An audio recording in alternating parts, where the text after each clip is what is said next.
Ravi colours இன்றைய trending பெண்களுக்கான exclusive கலெக்ஷனுடன் kurtis, palazzo pant, Patiala pant, துப்பட்டாக்கள், ஷேப்வேர்கள், நைட்டிகள், பிராண்டட் உள்ளாடைகளும் கிடைக்கும். ரவி கலர்ஸ், நேரு வீதி, ராஜா தியேட்டர் சிக்னல் அருகில், புதுச்சேரி. மஞ்சள் நீர், நிச்சயதார்த்தம், சீமந்தம், பிறந்த நாள், காதணி விழா போன்ற உங்கள் வீட்டு சுப நிகழ்ச்சிகளை நெருங்கிய உறவினர்களுடன் குறைந்த வாடகையில் சிறப்பாக நடத்திக் கொள்ள வாடகை வெறும் ரூபாய் 59,000 மட்டுமே. இடம் வேல் சொக்கநாதன் திருமண நிலையம், வள்ளலார் சாலை, காமராஜ் நகர், புதுச்சேரி. தொடர்புக்கு 99406669 மற்றும் 9843048585. வணக்கம். முக்கிய செய்திகள். புதுச்சேரியில் உள்ளாட்சி தேர்தலை நடத்தாமல் சட்டசபை தேர்தலை நடத்தக்கூடாது. சென்னை உயர்நீதிமன்றத்தில் பொதுநல வழக்கு தொடரப்பட்டுள்ளதால் சிக்கல். புதுச்சேரி லிங்காரெட்டிப்பாளையம் கூட்டுறவு சர்க்கரை ஆலை விரைவில் திறக்கப்படும். முதலமைச்சர் ரங்கசாமி உறுதி. தொகுதி பங்கீடு குறித்து புதுச்சேரி காங்கிரசாருடன் மேலிட பொறுப்பாளர்கள் ஆலோசனை. 21 தொகுதிகளில் போட்டியிட கட்சியினர் வலியுறுத்தல். தேர்தலுக்கு முன்பாக இலவச மனைப்பட்டா வழங்க வேண்டும். புதுச்சேரி சட்டசபை அருகே குருவிக்கார மக்கள் தீப்பந்தம் ஏந்தி போராட்டம் நடத்தியதால் பரபரப்பு. நம்ம பாண்டிச்சேரிக்கு ரிலையன்ஸ் ஃபேஷன் வேர்ல்ட் வந்தாச்சு. குவாலிட்டியான பிராண்டட் ஆடைகள் கம்மியான விலையில. எங்க தெரியுமா? அண்ணா சாலை ரத்னா தியேட்டர் பக்கத்துல இருக்க நம்ம ரிலையன்ஸ் ஃபேஷன் வேர்ல்ட் தான். இங்க கலெக்ஷன்ஸ் எல்லாமே ட்ரெண்டுக்கு ஏத்த மாதிரி இருக்கு. 1999 ரூபாய்க்கு மேல பர்ச்சேஸ் பண்ற அனைவருக்கும் Cello brand kettle, John Players duffel bag மற்றும் அமெரிக்கன் டூரிஸ்டர் ட்ராலி பேக் போன்ற பரிசுகளும் இருக்கு. பிராண்டட் ஆடைகள் வாங்க Anna Salai Reliance fashion world வாங்க. Reliance fashion world, Anna Salai Ratna theatre அருகில், புதுச்சேரி. இனி விரிவான செய்திகள். சென்னை உயர்நீதிமன்றத்தில் பொதுநல வழக்கு தொடரப்பட்டுள்ளதால் புதுச்சேரியில் சட்டசபை தேர்தலை நடத்த சிக்கல் ஏற்பட்டுள்ளது. தமிழகம் மற்றும் புதுச்சேரி உட்பட 5 மாநில சட்டசபை தேர்தல் ஏற்பாடுகளை இந்திய தேர்தல் ஆணையம் முடுக்கிவிட்டுள்ளது. சட்டசபை தேர்தல் அறிவிப்பு எந்த நேரமும் வெளியாகலாம் என அரசியல் கட்சிகள் எதிர்பார்த்து காத்திருக்கின்றன. இந்நிலையில் உள்ளாட்சி தேர்தலை நடத்தும் வரை புதுச்சேரி சட்டசபை தேர்தலை நடத்தக்கூடாதென சென்னை உயர்நீதிமன்றத்தில் வழக்கு தொடரப்பட்டுள்ளது. புதுச்சேரி மக்கள் முன்னேற்றக் கழக தலைவரான முன்னாள் MP பேராசிரியர் ராமதாஸ் தாக்கல் செய்த இந்த மனு தலைமை நீதிபதி மணீந்திர மோகன் ஸ்ரீவஸ்தவா முன்னிலையில் விசாரணைக்கு வந்தது. மனுதாரர் தரப்பில் ஆஜரான மூத்த வழக்கறிஞர் ஞானசம்பந்தம் புதுச்சேரியில் 14 ஆண்டுகளாக உள்ளாட்சி தேர்தல் நடைபெறவில்லை என்றும் இடஒதுக்கீடுக்கு அமைக்கப்பட்ட தனிநபர் கமிட்டியும் தனது அறிக்கையை இதுவரை தாக்கல் செய்யவில்லை என்றும், எனவே உள்ளாட்சி தேர்தல் நடத்தும் வரை சட்டசபை தேர்தலை நடத்தக்கூடாதென வாதாடினார். வழக்கை விசாரித்த தலைமை நீதிபதி 2 வாரத்திற்குள் புதுச்சேரி அரசு பதில் தாக்கல் செய்ய உத்தரவிட்டு வழக்கை ஒத்திவைத்தார். அரசு தரப்பில் அரசு வழக்கறிஞர் ரவிக்குமார் ஆஜரானார். தமிழகம் மற்றும் புதுச்சேரி உள்ளிட்ட 5 மாநில தேர்தல் தேதி விரைவில் அறிவிக்கப்படவுள்ள நிலையில் சென்னை உயர்நீதிமன்றம் புதுச்சேரி அரசுக்கு நோட்டீஸ் அனுப்பியுள்ளது. இது தேர்தல் அறிவிப்பில் சிக்கலை ஏற்படுத்தலாம் என கூறப்படுகிறது. புதுச்சேரியில் இதுவரை 2 முறை மட்டுமே உள்ளாட்சி தேர்தல் நடைபெற்றுள்ளது குறிப்பிடத்தக்கது. புதுச்சேரி லிங்காரெட்டிப்பாளையம் கூட்டுறவு சர்க்கரை ஆலை விரைவில் திறக்கப்பட்டு தொடர்ந்து நடத்தப்படும் என முதலமைச்சர் ரங்கசாமி தெரிவித்துள்ளார். புதுச்சேரி லிங்காரெட்டிப்பாளையம் கூட்டுறவு சர்க்கரை ஆலை தொழிலாளர்கள் மற்றும் பான்கோஸ் ஊழியர்களுக்கான நிலுவை ஊதியம் மற்றும் பணிக்கொடை வழங்கும் விழா நடைபெற்றது. கூட்டுறவு சங்கங்களின் பதிவாளர் முத்துமீனா வரவேற்றார். அமைச்சர் நமச்சிவாயம் முன்னிலை வகித்தார். விழாவிற்கு முதலமைச்சர் ரங்கசாமி தலைமை வகித்து ஓய்வு பெற்ற 105 ஊழியர்களுக்கு நிலுவைத் தொகை 2.24 கோடியும், பணிக்கொடையாக 6.67 கோடியும், பணியில் உள்ள 55 ஊழியர்களுக்கு நிலுவை ஊதியமாக 3.33 கோடியும், பான்கோஸ் பள்ளியில் பணியாற்றும் 51 ஆசிரியர்களுக்கு நிலுவை ஊதியம் 1.47 கோடி என மொத்தம் 211 பயனாளிகளுக்கு 13.76 கோடிக்கான காசோலைகளை வழங்கினார். விழாவில் தொடர்ந்து பேசிய முதலமைச்சர் ரங்கசாமி, புதுச்சேரியில் சிறப்பாக கூட்டுறவு சர்க்கரை ஆலை செயல்பட்டு வந்ததாகவும், தொடர்ந்து லாபத்தில் இயங்கி வந்த ஆலை சிறிது சிறிதாக நஷ்டத்தை சந்தித்ததாகவும், இதற்கு பல காரணங்கள் இருந்ததாகவும் குறிப்பிட்டார். இருப்பினும் விடாமல் அரசு தொடர்ந்து ஆலையை நடத்தி வந்ததாகவும், 2017ஆம் ஆண்டு ஆலையை தொடர்ந்து நடத்த முடியாத சூழ்நிலை ஏற்பட்டதால் ஆலை மூடப்பட்டதாகவும் தெரிவித்தார். ஆனால் ஆலையை தொடர்ந்து இயக்க வேண்டுமென அமைச்சர் நமச்சிவாயம் வலியுறுத்தி வந்ததாகவும், இதனால் கூட்டுறவுத்துறை மூலம் தனியார் பங்களிப்புடன் ஆலையை நடத்தலாம் என முடிவு செய்யப்பட்டுள்ளதாக தெரிவித்தார். விவசாயிகளின் ஒப்புதல் பெற்று ஆலையை நடத்த முதற்கட்ட நடவடிக்கை எடுக்கப்பட்டு வருவதாகவும் அதற்கு முன் தொழிலாளர்களின் நிலுவைச் சம்பளம் பணிக்கொடை வழங்க வேண்டுமென முடிவு செய்து வழங்கப்பட்டதாகவும் தெரிவித்தார். தனியார் பங்களிப்போடு கூட்டுறவு சர்க்கரை ஆலை திறக்கப்பட்டு தொடர்ந்து நடத்தப்படும் என தெரிவித்த முதலமைச்சர் இது விவசாயிகளுக்கு பெரும் உதவியாக இருக்கும் என நம்பிக்கை தெரிவித்தார். லாபத்தில் இருக்கிறதுக்கு என்ன பண்ணணும்? அதில் எத்தனால் போட்டால் வரும்னு சொன்னாங்க. எத்தனால் போட்டால் லாபத்தை ஏன் முடியும்? டிஸ்டிலரி போடலாம்னு சொன்னாங்க. கொஞ்சம் சுற்றுச்சூழல் பாதிப்பு ஏற்படும் அப்படின்ற மாதிரி விவசாய தனியார் பாதிப்பு ஏற்படும் அப்படின்னு சொல்லும்போது எத்தனால் போடலாம். எத்தனால் போட்டால் லாபம் நிறைய லாபம் கிடைக்கும். புதுச்சேரியில் தொகுதி பங்கீடு குறித்து காங்கிரஸ் கட்சியினருடன் மேலிட பொறுப்பாளர்கள் ஆலோசனை நடத்தியதால் பரபரப்பு ஏற்பட்டுள்ளது. தமிழகத்தில் நீண்ட இழுபறிக்கு பிறகு காங்கிரஸ் திராவிட முன்னேற்றக் கழகம் கூட்டணி முடிவாகியுள்ளது. அடுத்த கட்டமாக புதுச்சேரிக்கான தொகுதி பங்கீடு குறித்த பேச்சுவார்த்தை தொடங்கியுள்ள நிலையில் புதுச்சேரியில் கூட்டணிக்கு யார் தலைமை தாங்குவது என்ற மோதல் இரு கட்சிகளிடையே நிலவி வருகிறது. கடந்த சட்டமன்ற தேர்தலில் 6 தொகுதிகளில் வெற்றி பெற்ற திராவிட முன்னேற்றக் கழகம் புதுச்சேரியில் எதிர்க்கட்சி அந்தஸ்தில் உள்ளது. அதோடு பாராளுமன்ற தேர்தலில் திராவிட முன்னேற்றக் கழகம் 14 தொகுதிகளில் பணியாற்றி கூடுதலான வாக்குகளையும் காங்கிரசுக்கு பெற்றுத் தந்தது. இதனால் கூட்டணிக்கு தலைமை தாங்குவதோடு அதிக தொகுதிகளையும் பெற திராவிட முன்னேற்றக் கழகம் ஆர்வம் காட்டி வருகிறது. கடந்த பாராளுமன்ற தேர்தலில் காங்கிரஸ் பெற்ற வெற்றியும் 29 தொகுதிகளில் காங்கிரசுக்கு கிடைத்த கூடுதல் வாக்குகளும் புதுச்சேரி காங்கிரசாருக்கு உற்சாகத்தை ஏற்படுத்தியுள்ளது. இதனால் அவர்கள் காங்கிரசுக்கு 20 தொகுதியும் திராவிட முன்னேற்றக் கழகத்திற்கு 10 என்ற நிலையை வலியுறுத்தி வருகின்றனர். ஆனால் கூட்டணியில் இடம்பெற்றுள்ள இந்திய கம்யூனிஸ்ட், மார்க்சிஸ்ட், விடுதலை சிறுத்தைகள் கட்சிகள் காங்கிரஸ் தலைமையை விட திராவிட முன்னேற்றக் கழக தலைமையையே எதிர்பார்த்துள்ளனர்.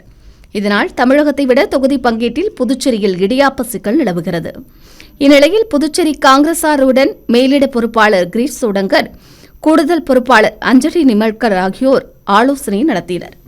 புதுச்சேரி காங்கிரஸ் கட்சி தலைமை அலுவலகத்தில் மாநில தலைவர் வைத்திலிங்கம் எம்பி, முன்னாள் முதலமைச்சர் நாராயணசாமி, சட்டமன்ற கட்சித் தலைவர் வைத்தியநாதன், முன்னாள் அமைச்சர்கள் பெத்தபெருமாள், கந்தசாமி, ஷாஜகான், முன்னாள் சட்டமன்ற உறுப்பினர்கள் அனந்தராமன், பாலன், கார்த்திகேயன், மாணவர் காங்கிரஸ் தலைவர் ஹர்ஷவர்தன் மற்றும் நிர்வாகிகளுடன் ஆலோசனை நடத்தினார்.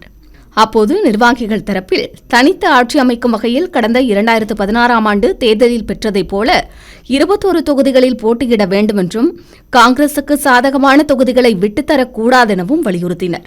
இவற்றை கேட்டுக்கொண்ட மேலிட பொறுப்பாளர் கட்சி தலைமைக்கு தகவல் தெரிவித்து பேச்சுவார்த்தை நடத்துவதாக கூறியுள்ளார். ஏற்கனவே கிரீஷ் சோடங்கர் செயல்பாடுகள் அதிருப்தி அளிப்பதாக திராவிட முன்னேற்றக் கழக தலைமை கூறியுள்ள நிலையில் புதுச்சேரி திராவிட முன்னேற்றக் கழகம் நேரடியாக மேலிட பொறுப்பாளர் கிரீஷ் சோடங்கருடன் பேச்சுவார்த்தை நடத்தாது எனவும் கூறப்படுகிறது. இதனால் புதுச்சேரியில் தொகுதி பங்கீட்டையும் திராவிட முன்னேற்றக் கழகத்தின் தலைமையே பேச்சுவார்த்தை நடத்தும் என தெரிகிறது. திருபுவனை களித்தீர்த்தாள் குப்பம் பகுதியில் வசிக்கும் குருவிக்கார மக்கள் தேர்தலுக்கு முன்னதாக இலவச மனைப்பட்டா வழங்க வலியுறுத்தி சட்டசபை அருகே தீப்பந்தம் ஏந்தி போராட்டத்தில் ஈடுபட்டனர். புதுச்சேரி மாநிலம் திருபுவனை சட்டமன்ற தொகுதிக்குட்பட்ட களித்தீர்த்தான் குப்பம் பகுதியில் வசித்து வரும் குருவிக்கார மக்கள் இலவச மனைப்பட்டா வழங்க வலியுறுத்தி பல போராட்டங்களை நடத்தியுள்ளனர்.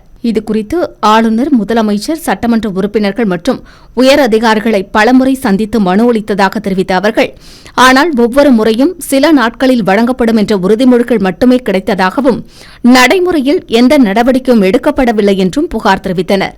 மேலும் தங்களின் கோரிக்கையை வலியுறுத்தி பல நாட்களாக புதுச்சேரி சட்டப்பேரவை வாசலில் குடும்பத்துடன் தங்கி போராட்டத்தில் ஈடுபட்டதாகவும் அப்போது காவல்துறை மற்றும் அதிகாரிகள் சமாதானப்படுத்தி அனுப்பி வைத்ததாகவும் புகார் தெரிவித்த அவர்கள், சட்டமன்ற தேர்தலுக்கு முன்பாக இலவச மனைப்பட்டா வழங்க வேண்டுமென வலியுறுத்தி 6ஆம் தேதி சட்டசபை அருகே குடும்பத்துடன் தீப்பந்தம் ஏந்தி போராட்டத்தில் ஈடுபட்டனர்.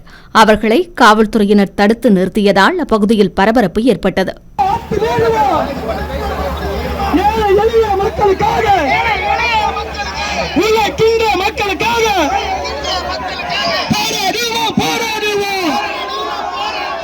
காரைக்கால் திருநள்ளாறு தர்பாரண்யேஸ்வரர் கோவிலில் நடைபெற்ற சனிப்பெயர்ச்சி விழாவில் லட்சக்கணக்கான பக்தர்கள் கலந்து கொண்டு சுவாமி தரிசனம் செய்தனர். புதுச்சேரி மாநிலம் காரைக்கால் பிராந்தியம் திருநள்ளாறில் உலக பிரசித்தி பெற்ற ஸ்ரீ தர்பாரண்யேஸ்வரர் கோவிலில் சனீஸ்வர பகவான் கிழக்கு நோக்கி தனி சன்னதியில் அருள்பாலித்து வருகிறார். கோவிலில் சனிக்கிழமை தோறும் ஆயிரக்கணக்கான பக்தர்களும் சனிப்பெயர்ச்சியின் போது லட்சக்கணக்கான பக்தர்கள் சுவாமி தரிசனம் செய்வது வழக்கம். இந்நிலையில் 2.5 ஆண்டுகளுக்கு ஒருமுறை நடைபெறும் சனிப்பெயர்ச்சி விழா 6ஆம் தேதி வெகு சிறப்பாக நடைபெற்றது.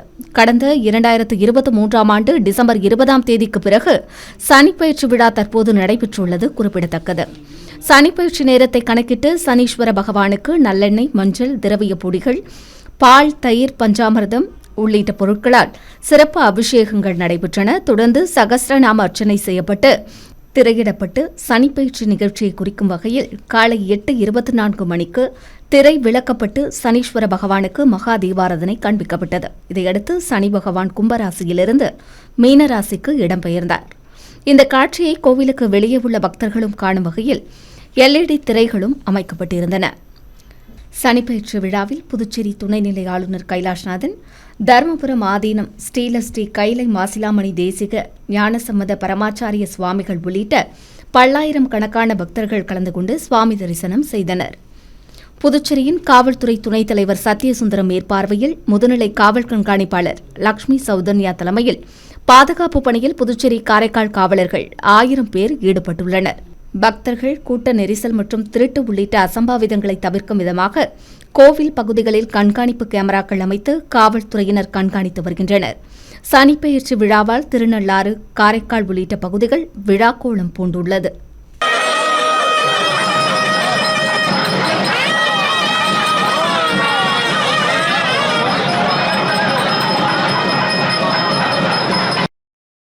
தேங்காய் திட்டு வடபத்ர காளியம்மன் ஆலய கும்பாபிஷேக விழாவையொட்டி நடைபெற்ற 108 பால்குட ஊர்வலத்தில் திரளான பெண்கள் கலந்து கொண்டனர்.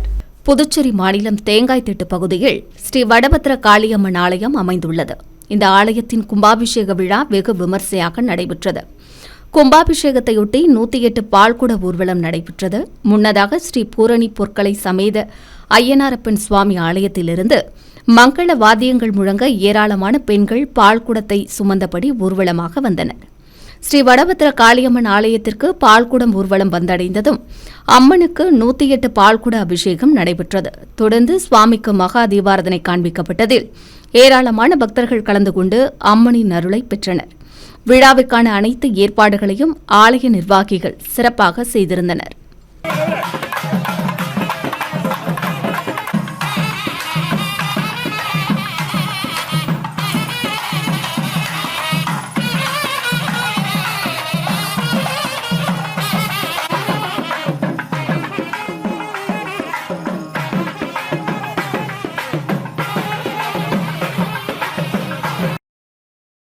சாரத்தில் உள்ள முத்து விநாயகர் ஆலயத்தில் நடைபெற்ற சனிப்பெயர்ச்சி யாகத்தில் லட்சிய ஜனநாயக கட்சி நிறுவன தலைவர் ஜோ சார்லஸ் மார்டின் கலந்து கொண்டு சுவாமி தரிசனம் செய்தார். புதுச்சேரி காமராஜர் நகர் தொகுதிக்குட்பட்ட சாரம் பகுதியில் உள்ள முத்து விநாயகர் சுப்பிரமணிய சுவாமி நாகமுத்து மாரியம்மன் தேவஸ்தானத்தில் சனிப்பெயர்ச்சியை முன்னிட்டு நடைபெற்ற சனிப்பெயர்ச்சி பரிகார யாகத்தில் லட்சிய ஜனநாயக கட்சி நிறுவன தலைவர் ஜோ சார்லஸ் மார்டின் பங்கேற்று சுவாமி தரிசனம் செய்தார். தொடர்ந்து கோவில் வளாகத்தில் உள்ள சனீஸ்வர பகவான் சன்னதியில் எள்ளு விளக்கேற்றி தீப வழிபாடு நடத்தினார்.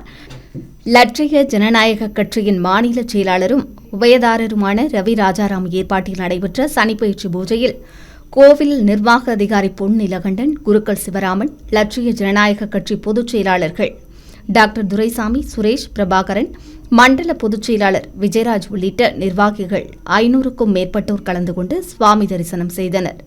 உழவர்கரை தொகுதி ஸ்ரீ சுந்தர விநாயகர் கோவிலில் நடைபெற்ற மண்டல பூஜையில் முனைவர் லாவண்யா பங்கேற்று பொதுமக்களுக்கு அன்னதானம் வழங்கினார்.